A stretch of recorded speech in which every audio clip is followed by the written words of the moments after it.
Hi, happy Sunday, or whenever you happen to be watching this, or whenever I happen to post this, if we're being honest. I hope you're having a great week, day, night, whenever you're watching this. Hope it's great. Today I'm planning on doing a little bit of a knit and chat. So I've got my project here and got some notes to the side as well about what I'm planning to talk about. And so I want to discuss overconsumption in knitting. So before we get into that, I'll talk a little bit about my project and reset my notes as well. So yeah, let's start getting into it. First of all, I'm wearing my cami number 4. This is a My Favorite Things knitwear pattern. I finished it at the end of August. I actually started it in, oh my gosh, late July maybe.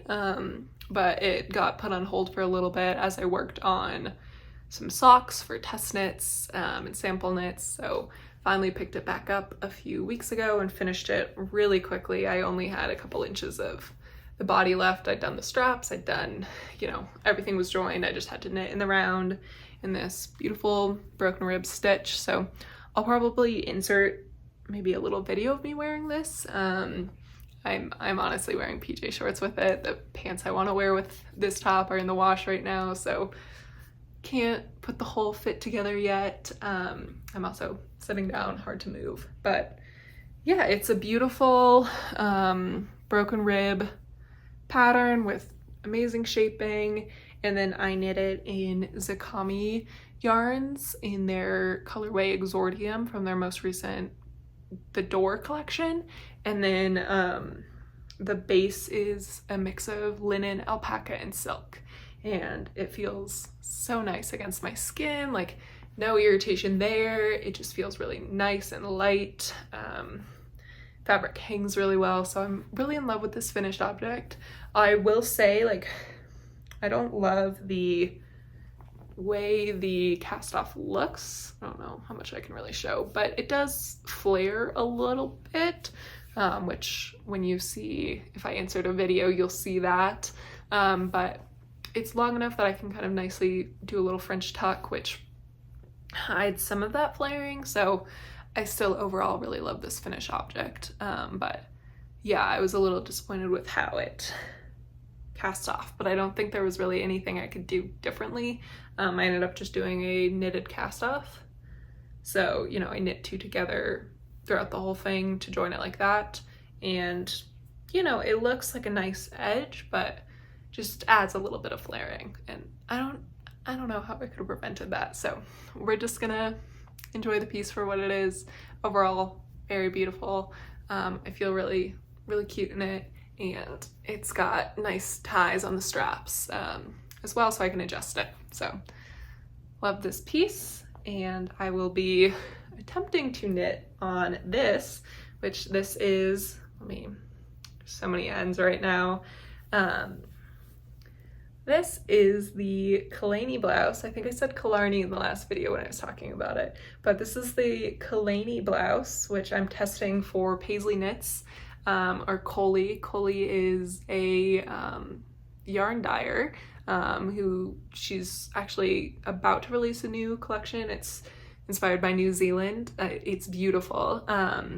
And this is her first pattern that she's releasing, and so I'm part of the testing pool, and I'm knitting it in 2 strands of Kama Rose Midnut Sole in the colors Gragron, which means gray-green, and Elise Beige, which means light beige. I'm learning a tiny bit of Danish through Kama Rose yarn. I also learned Kastian Brun a couple weeks ago, which means chestnut, from Kama Rose yarn. So yeah, it's making such a beautiful fabric.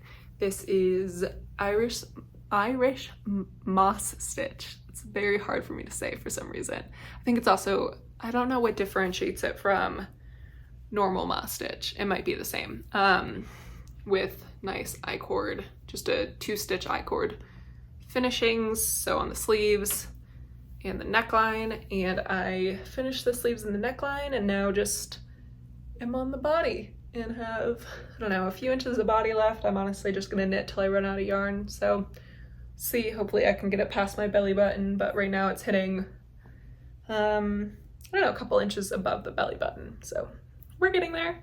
And, you know, I still have 2 almost full skeins left. So I think I'll get to the length I want. So yeah, very excited to work on this, and let's just get into it.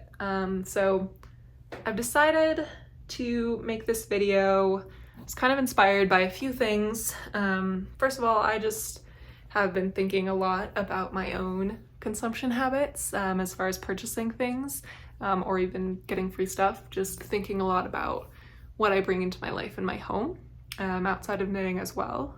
You know, I had to buy a few things for a business trip I just went on, but other than that, have really stopped buying clothes and just been enjoying what I have already.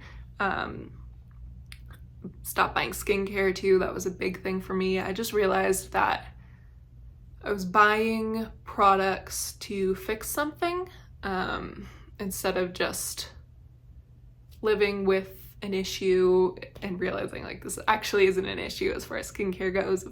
You know, not buying a product to fix dark circles under your eyes and just realizing like I have dark circles. I get enough sleep. These are just genetic, and learning to kind of live with that. Or in the case of clothes, like realizing I don't need 5 pairs of trousers, like I have 1 nice pair and that's enough.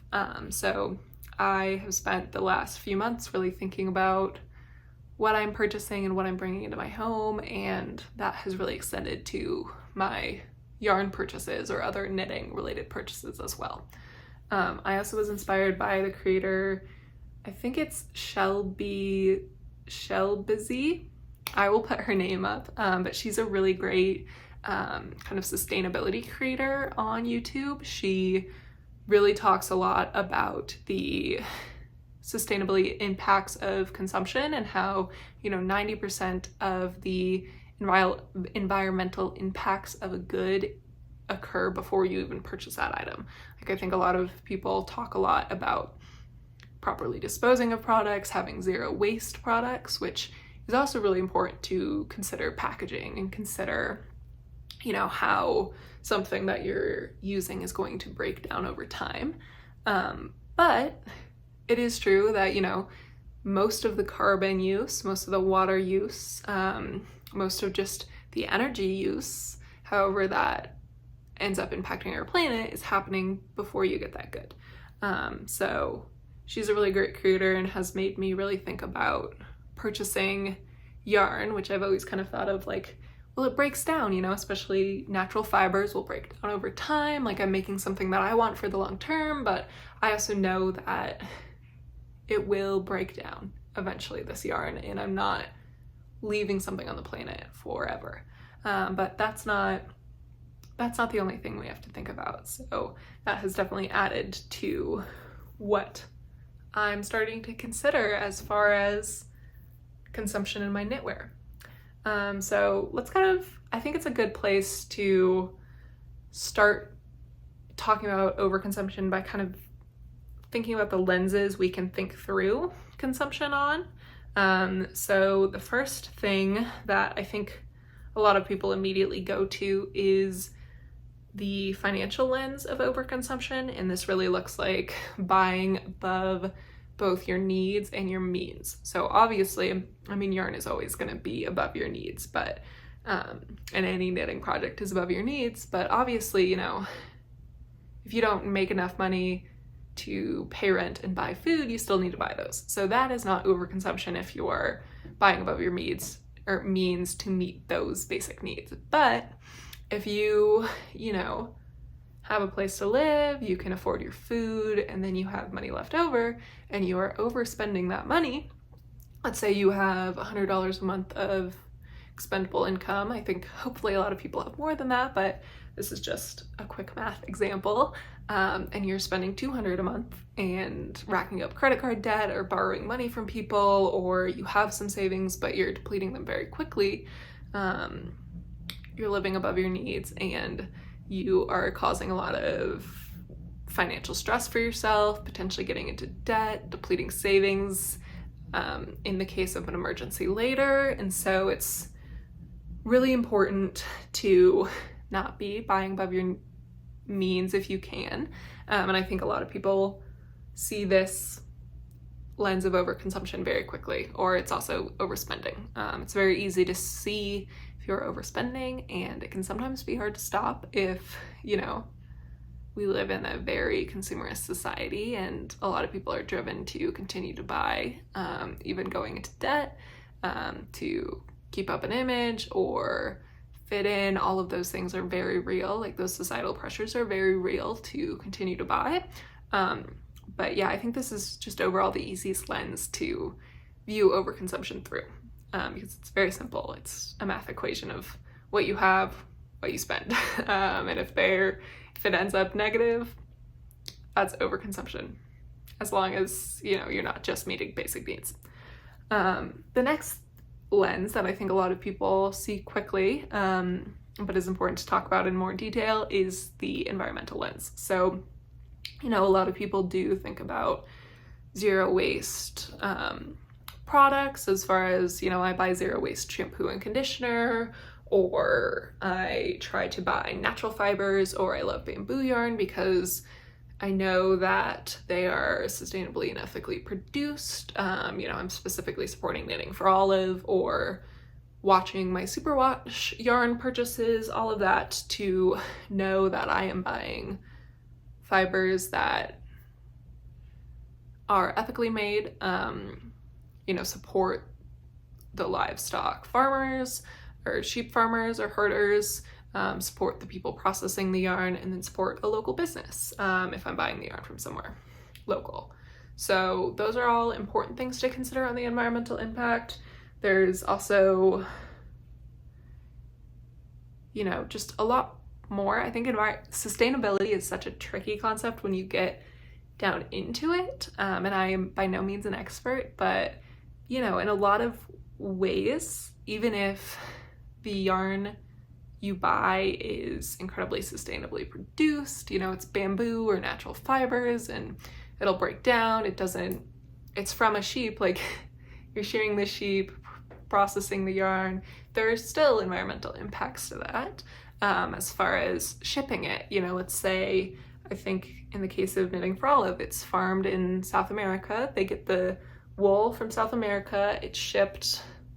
Gosh, I should have looked up a little bit more about Knitting for Olive's supply chain, but I know that, you know, it's shipped from South America to Europe to be processed there into yarn that we love, and dyed there, and those dyes are synthetic. They do have potentially some environmental costs, and then, you know, they can be acid dyes, they can cause pollution to water if they're not disposed of properly, or even if it is disposed of properly, like, you're still polluting water that then can't be used again.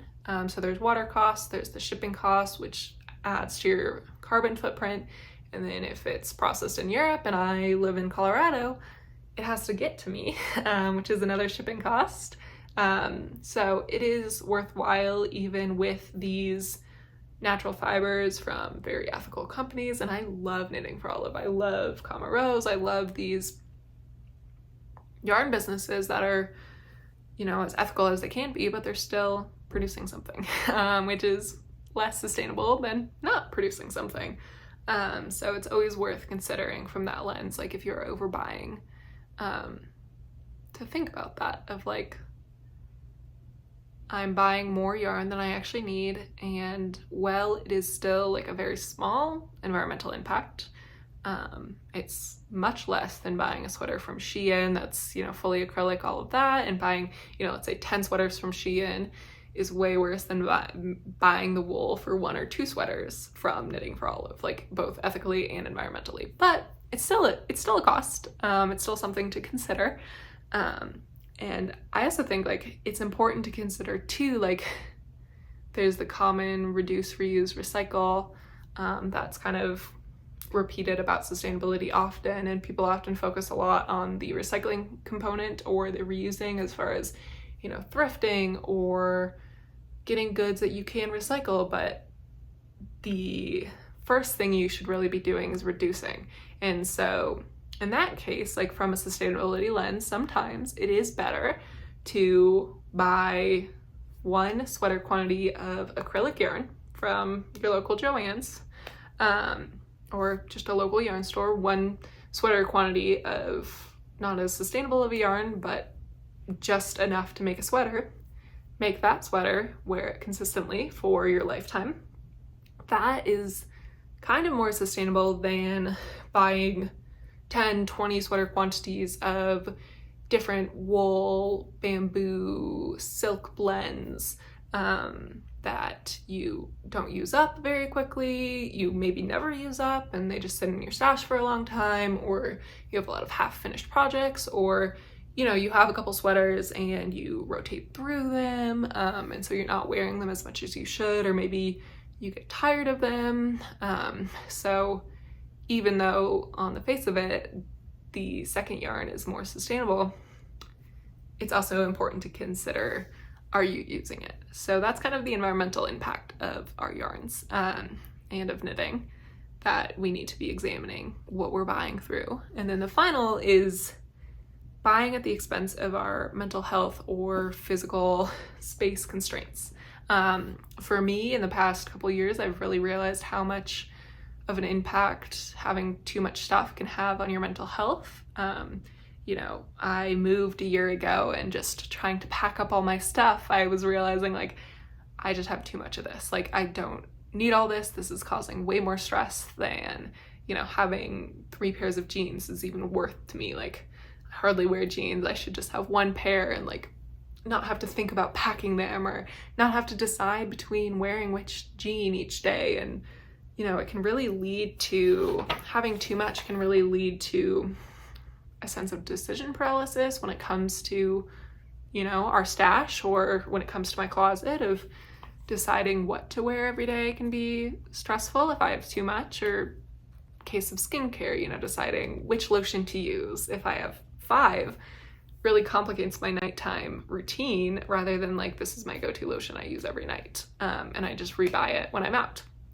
The latter is a lot easier to implement on a day-to-day basis, and for me at least leads to a lot less stress.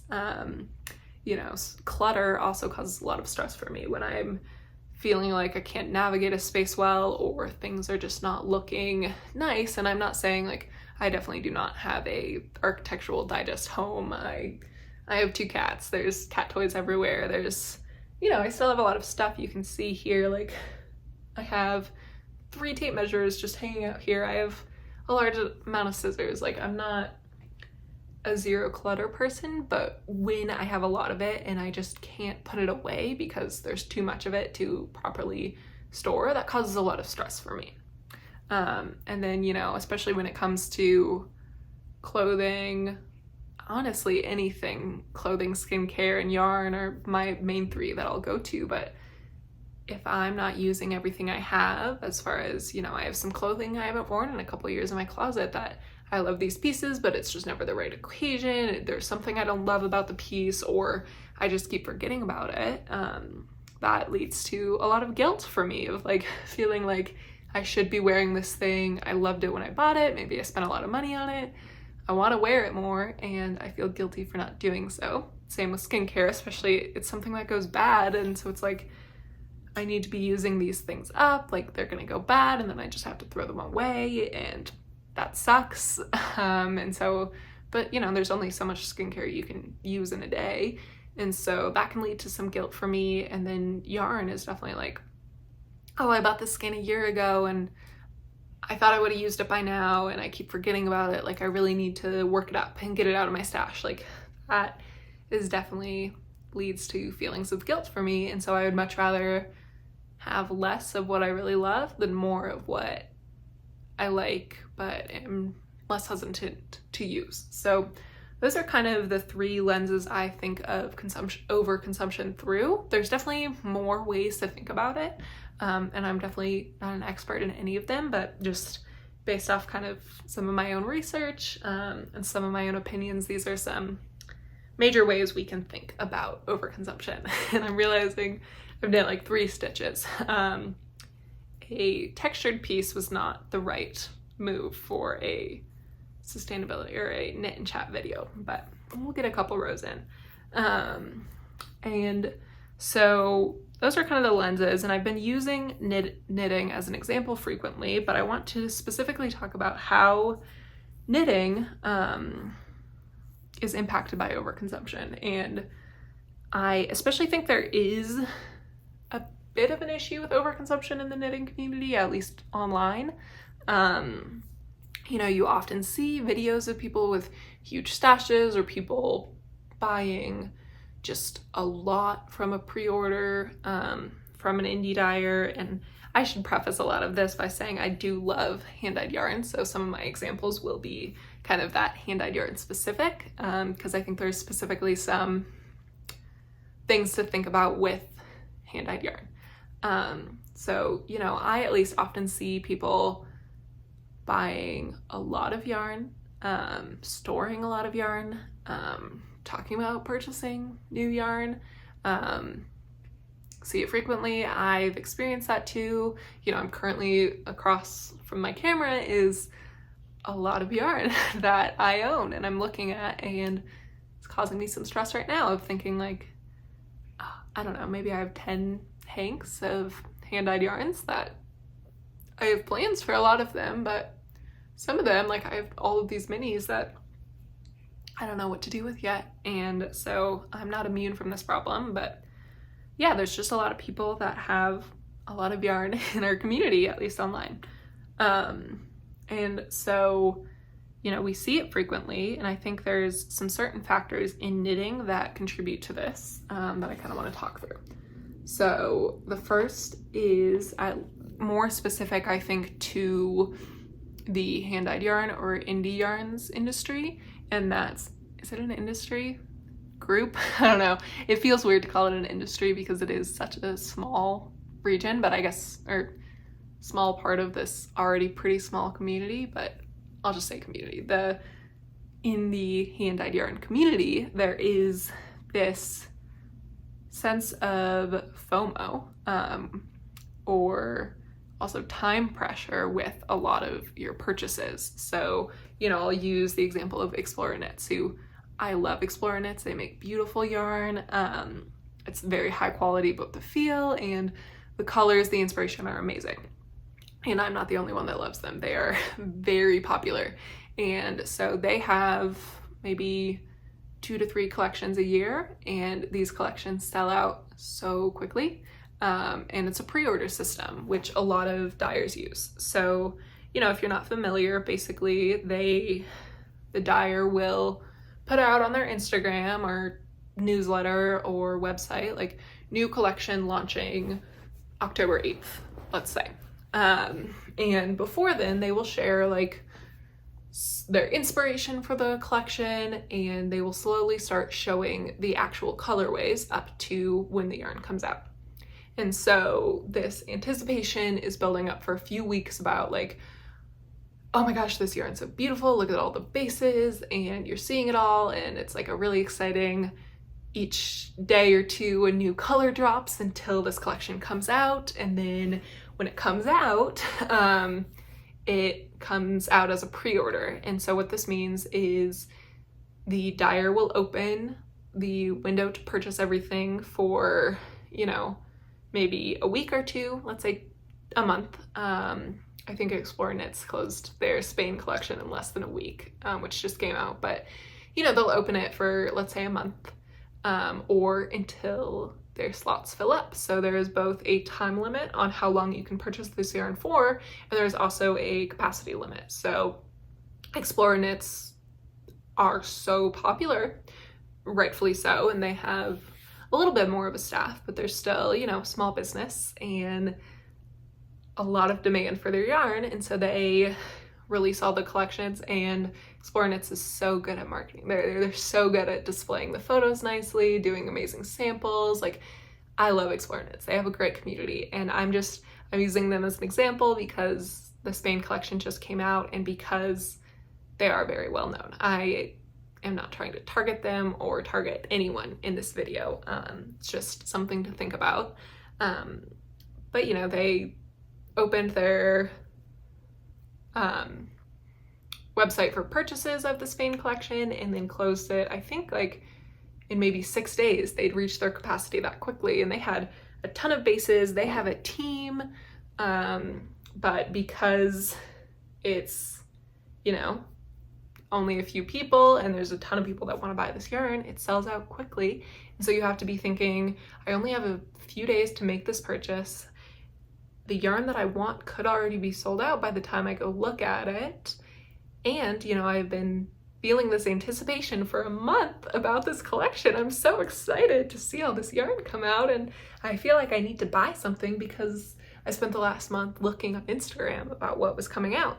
And so all of these factors kind of combine to leave you with like, I need to buy this yarn, like this is my only chance to ever have this yarn, which is not always true, especially Explore Knits is really good about, you know, they had a summer market this summer where they brought back a ton of old colorways, or at Flock Fiber Festival, they brought a ton of old colorways. So that's not always true, but it feels like it in the moment where you're like, you know, this is a pre-order only open for this week. This is this one collection and then it's going to be gone. So you're feeling this FOMO of like, if I don't get it now, I'm never gonna get it.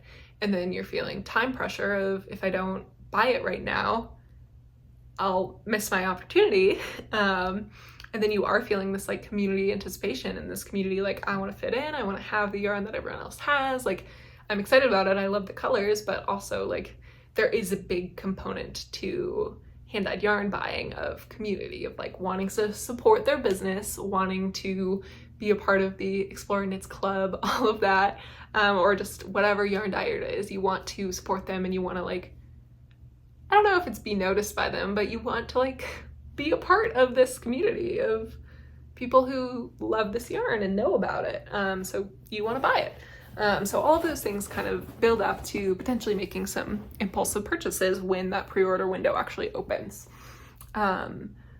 So, you know, this is really huge. I've felt this before. I've definitely, like, a couple months ago, I bought some yarn from the Yarn Addict where like I set an alarm for the yarn when it would, the pre-order would open. And then in that moment, I added the yarn I wanted to my cart, and then I realized like, okay, if I want free shipping, I need to add another skein or two to my cart to get free shipping, and I want free shipping, so let's do it. And also I need to make this purchase right now because I don't know when it's gonna sell out, and so I'm not gonna think that thoroughly through what these other two skeins are. I'm just trying to meet a shipping minimum. So, you know, I've fallen prey to it, and I still have a skein of yarn from the Yarn Addict that I am very excited to use. I think it's beautiful, but I don't know what I'm gonna make yet. And it's been in my stash since like April. So, you know, that wasn't the most mindful purchase on my part, so I am not immune to this. But, you know, I think the best way to really combat this is set yourself a yarn budget. For every month, I have a certain yarn budget, and I'm allowed to spend, I can't remember the exact number in my head, but let's say it's $100 on yarn or just any shopping. Let's say I have $100 to spend. However I choose to spend that is how I choose to spend that. And so I have that set aside. If I see pre-orders coming out in the middle of the month, I might specifically say I'm setting aside $50 only for that pre-order. And then I'll wait for some colors to drop, see like, okay, you know, the example of the Spain collection, there's this Granada colorway that I love. What can I make out of this? Or a better example, I actually just recently bought from Poppy and Spruce Fibers, has her Cozy at Home collection.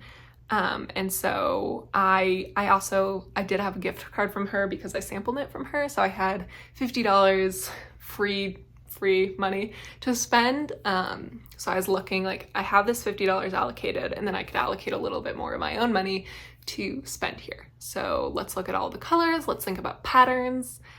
So it really helps to have a set budget before the colorways even came out. And then as the colorways came out, I started thinking through like, do I love this color? What do I want to do with it? And actually there were two colors that I originally saw. One was called Safe Space, and it's this beautiful I think it's still variegated, but it's a nice like green tone. So there's a lot of different greens, and it goes from like lighter to darker, and it's like a sagey green color. And then there was this color called Autumn Leaves, which is pinks and yellows, and it's a beautiful variegated colorway. So they were both beautiful. And I was convinced when I first saw those two colors, like those are the ones I'm gonna want. And that's how I'm gonna spend my money, is to like sock skeins of those. And I'll figure out what to do with these sock skeins eventually. I'll probably make socks, duh. But the longer I kind of sat and thought about it, there was also a tonal colorway that I could get in Surrey called Cozy Blanket, and it's this deeper purple. Maybe I'll insert a photo.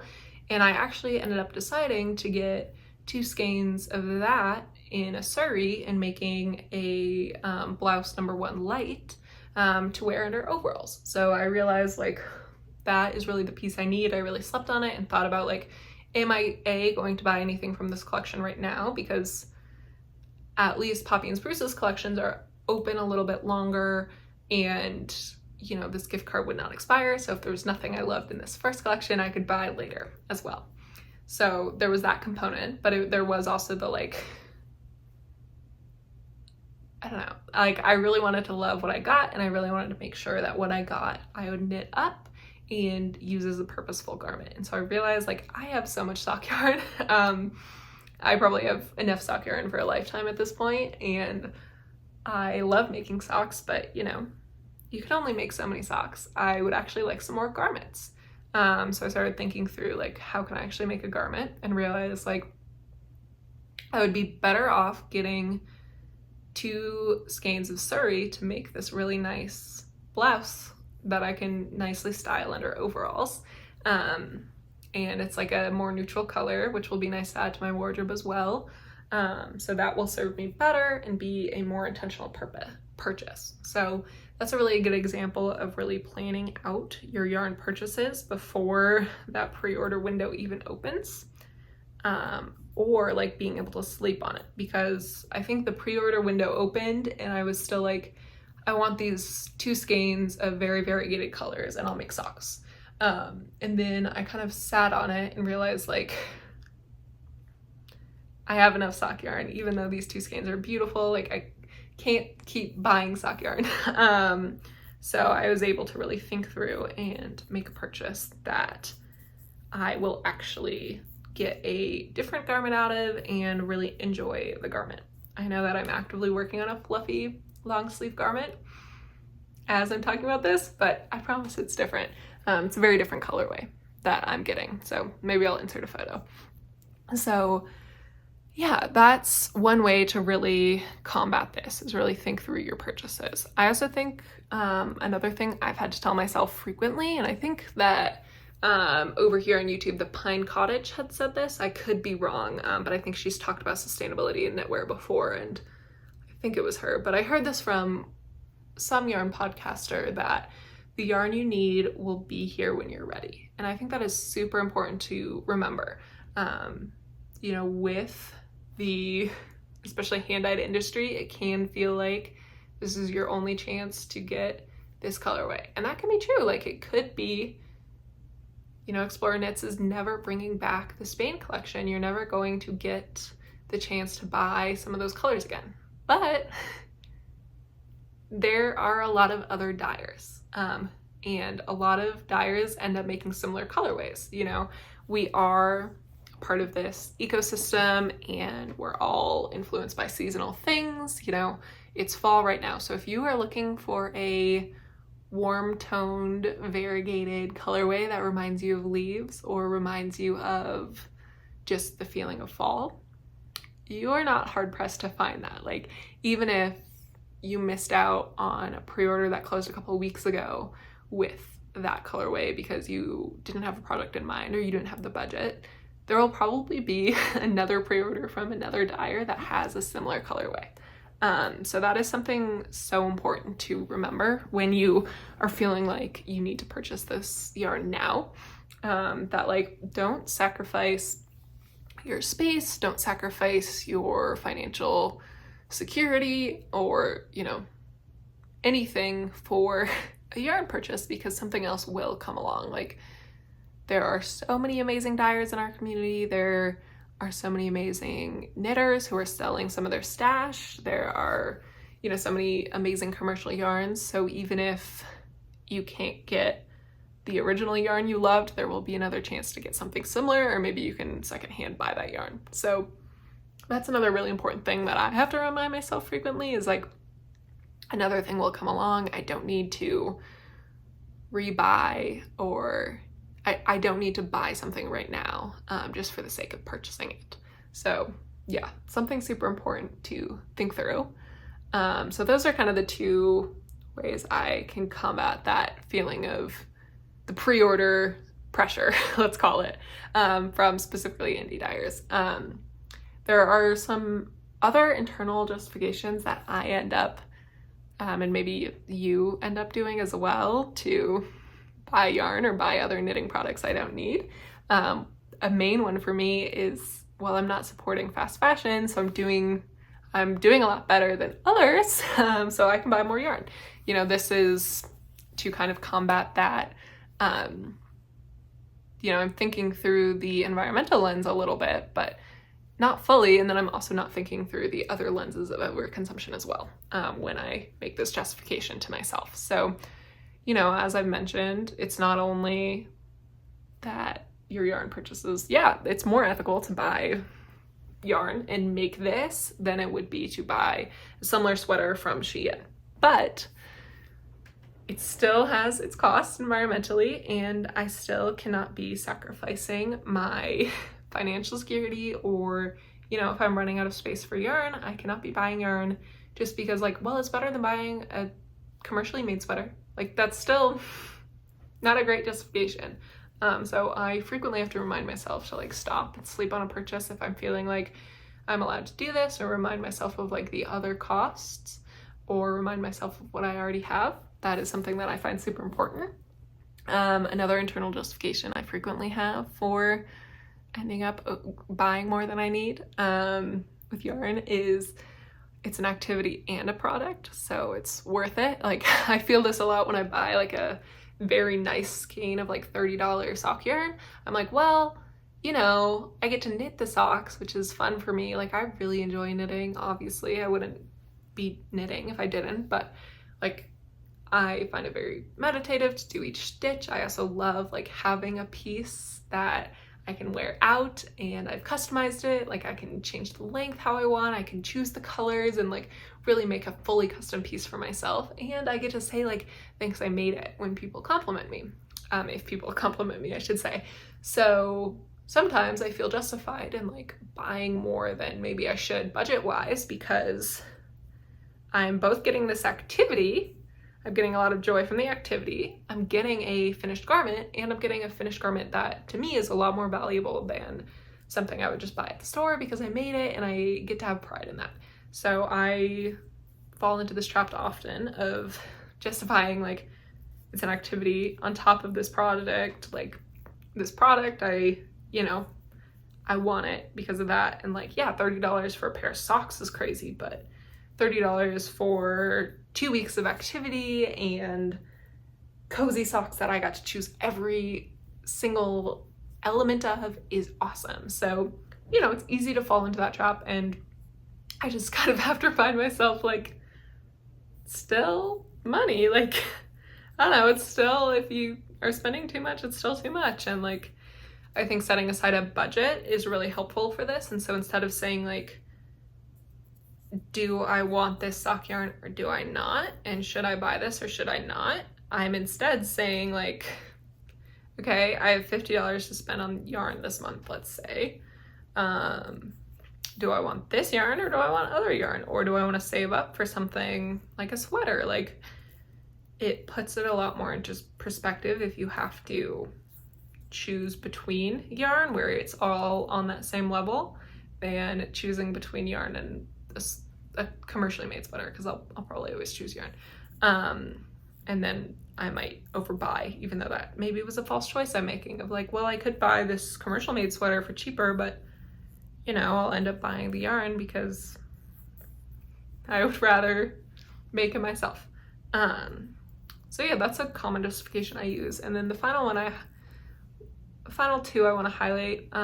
First is I want to support small businesses. I think, like, as I mentioned a few times, like, this knitting is such a community, especially if you are engaged online, and it is easy to fall into, I need to support my favorite yarn dyers, or, you know, if you have a local yarn store by them, you want to support them financially, and like, that is such a great urge, but I frequently have to remind myself, like, I personally cannot, like, honestly, my $60 purchase to one of my favorite dyers is meaningful, and that adds up when a lot of people make those purchases, but like, my own purchase isn't going to make or break their business. And if it's going to make or break like my financial situation, I need to think about that and I need to stop. Or if it's going to lead to having too much yarn, like, that is not a good reason to support a business. Like, or that is not a good reason to spend money of wanting to support a business, because the likelihood that your purchase, like, it adds up. You are supporting them. It is important to buy from local when you can, but if you're choosing between, you know, it's important to make the choice, like, should I buy from this big box yarn store, or should I buy from a local yarn store, or buy from the local yarn store when you can. That's important. But if the choice is between, should I buy yarn at all, or should I not buy yarn, and like, I'll buy yarn locally at all, or I'm not buying any yarn, it's probably best to go with the not buying any yarn, because like, at the end of the day, your $60 towards this business is not going to make or break them. And that $60 towards you can mean a lot. Like, it can mean, you know, having a nice date with your significant other, or saving up a little bit more for the future, or going, like, saving towards a vacation, or buying more groceries. Like, it matters a lot more, that $60 towards you, than it does towards this business that is relying on a lot of other purchases, has a lot of other costs going into it. I also think, like, there are other amazing ways to support local businesses or small businesses. You know, sharing online, liking posts, like, engaging with a small business without purchasing, recommending to friends, like, liking, sharing, all of that is also so important, especially for kind of more online led businesses, but important as well for local yarn stores to just get the word out to other people about them, boost their engagement. All of that is also equally as important, and can sometimes do more, because, you know, instead of then just getting your $60, you're sharing the post to your 200 followers, and maybe 3 people from your 200 followers all buy something, and so that ends up being $180 from you sharing. So that is really important to think about as well.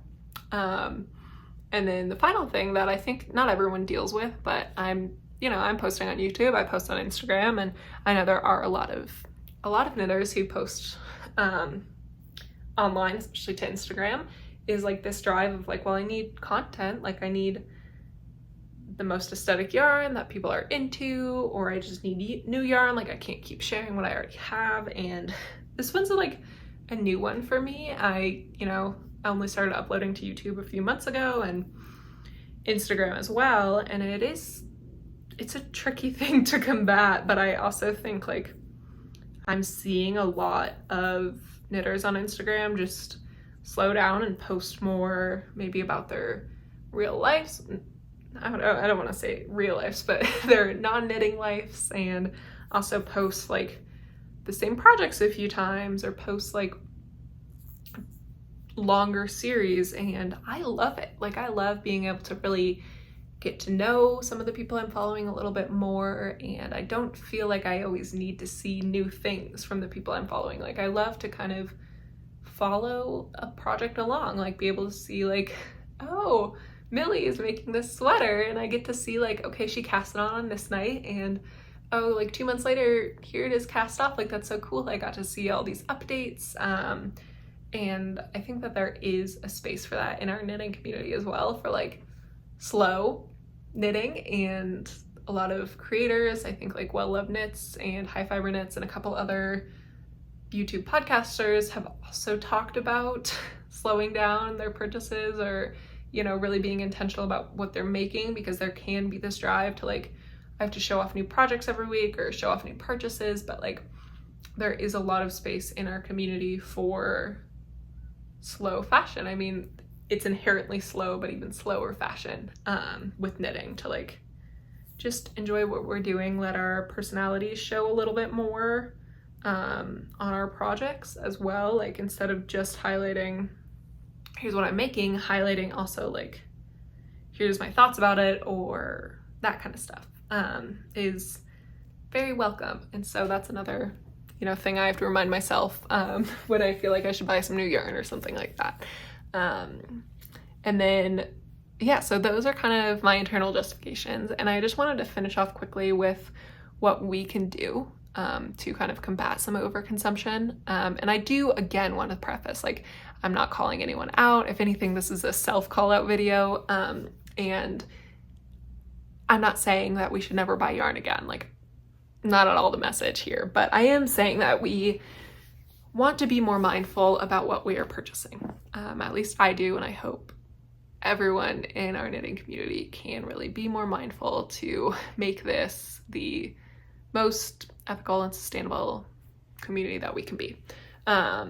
So, you know, that means not making purchases out of stress. Sometimes if you can, sleeping on a purchase, especially like if you're not 100% certain, ask opinions to other people. Sometimes I'll even like text my mom and be like, I want to buy this yarn. What do you think? Like, here's the pattern I'm thinking of. Here's the yarn. Like, should I do this? This is the cost. And we'll kind of have a conversation about like, okay, should I be doing this? Like financially, should I? Or like, is this the best use of this money? Like, even if, yeah, financially I can afford it, like, would I be better off buying something else if it's not knitting wise, or like another project, or just saving the money for something in the future? Like, having those conversations with people around you is really helpful to kind of externalize that mindfulness, but building it in yourself as well to just slowly make purchases and slowly think things through before you buy something to cast on your next project.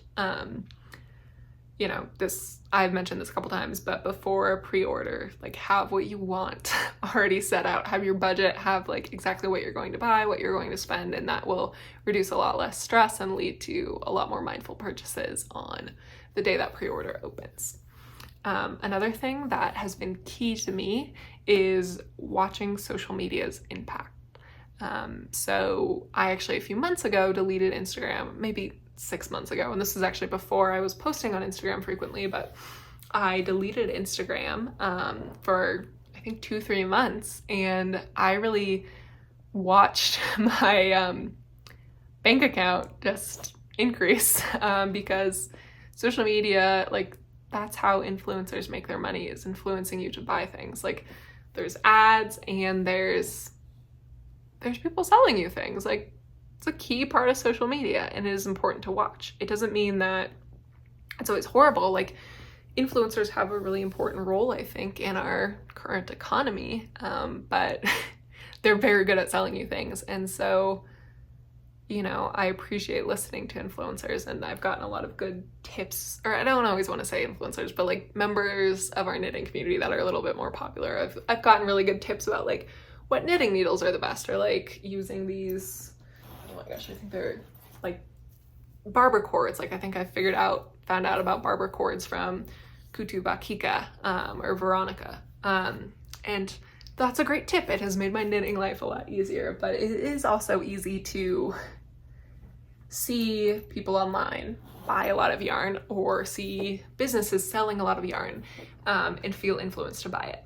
So watch that impact. I've intentionally really tried to reduce the amount of time I spend on Instagram. Specifically, I have like a time limit. And so that has been something really important for me. Also very important for me, at least, is to display my stash nicely and look through it often. Like, when I'm feeling the urge to buy something new, or feeling not totally creatively inspired about knitting, I will just go look at all of my yarn first. And sometimes this really helps, like just displaying it nicely. I know some people have pegboards and will hang up their yarn so it almost looks like a store. It's so helpful to just like make the experience of shopping your own stash really fun. So that is like a really key thing I think a lot of us can do to slow down our own purchases, because we realize what we have. Because I at least have a lot of yarn, and I know a lot of people have a lot of yarn but will continue to buy new. So it's very useful to shop your own stash before turning to shopping for new yarn. So those are some of my tips, as well as just thoughts on overconsumption and knitting. I hope you enjoyed. I hope you found this helpful. I got maybe a row in, but I was kind of expecting that. It's a textured piece, you know. It takes a little bit more thought to knit out, but I'm still very excited that I was able to work on this the tiny bit that I could and feature it. And I'm very thankful for you listening to me talk. I hope, again, this was helpful. Let's, you know, just all try to be mindful knitters together. So